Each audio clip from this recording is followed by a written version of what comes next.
3 killed and dozens more injured in overnight strikes on Ukraine. Russia launching more than 600 drones and missiles at targets across the country. This attack comes as European powers are on alert following another alleged Russian incursion into NATO territory.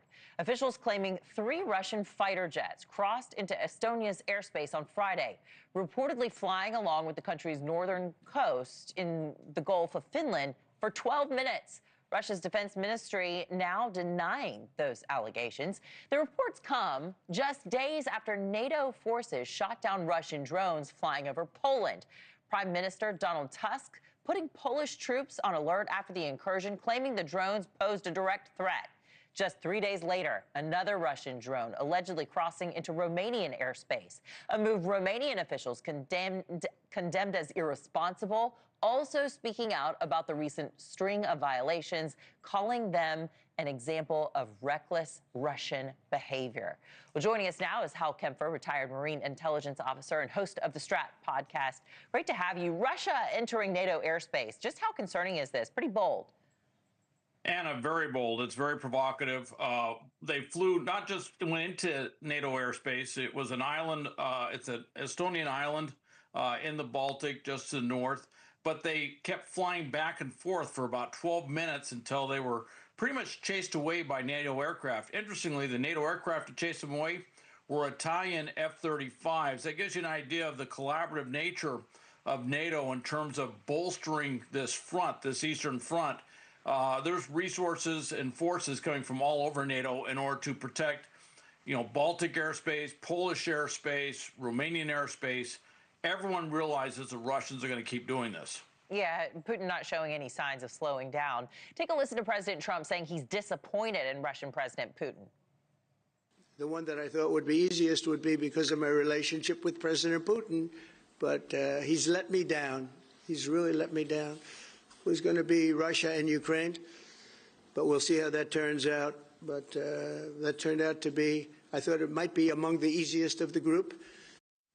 And we know when President Trump speaks like this, in front of television cameras, we know that Putin and all of his cronies are watching this. So what do you think Trump was trying to get across there?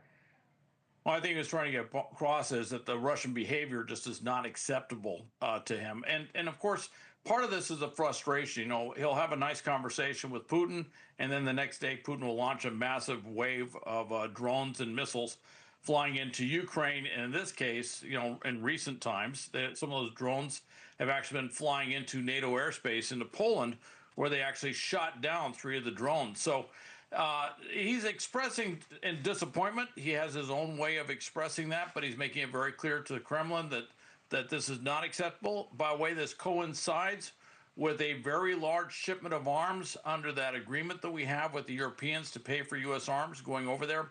And a lot of these are longer range arms, and it coincides with the Ukrainians doing some of these deep strikes against Russian oil facilities and infrastructure. So he's signaling to the Kremlin where the U.S. is going on multiple levels.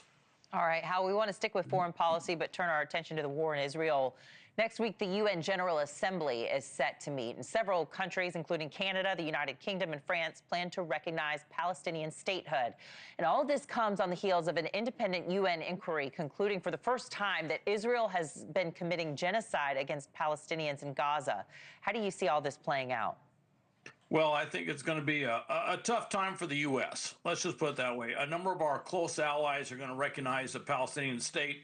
We do not recognize the Palestinian state. Our position has kind of shifted from where it used to be, from the two-state solution to let's get a full peace agreement in place before there's any talk of a Palestinian state.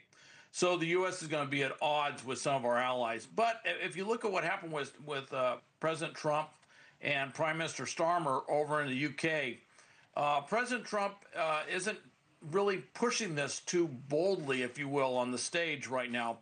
He's kind of saying, look, we disagree, or we agree to disagree, taking it for what it is. But of course, Secretary Rubio was just over there working with them and trying to come to some sort of agreement. So we'll see how this plays out, but it's going to be a difficult week for the U.S. diplomatically. Now, we appreciate you weighing in today. Hal Kempfer, retired Marine intelligence officer and host of the Strat podcast. Come back again. We'll see you soon. Okay. Thank you, Anna.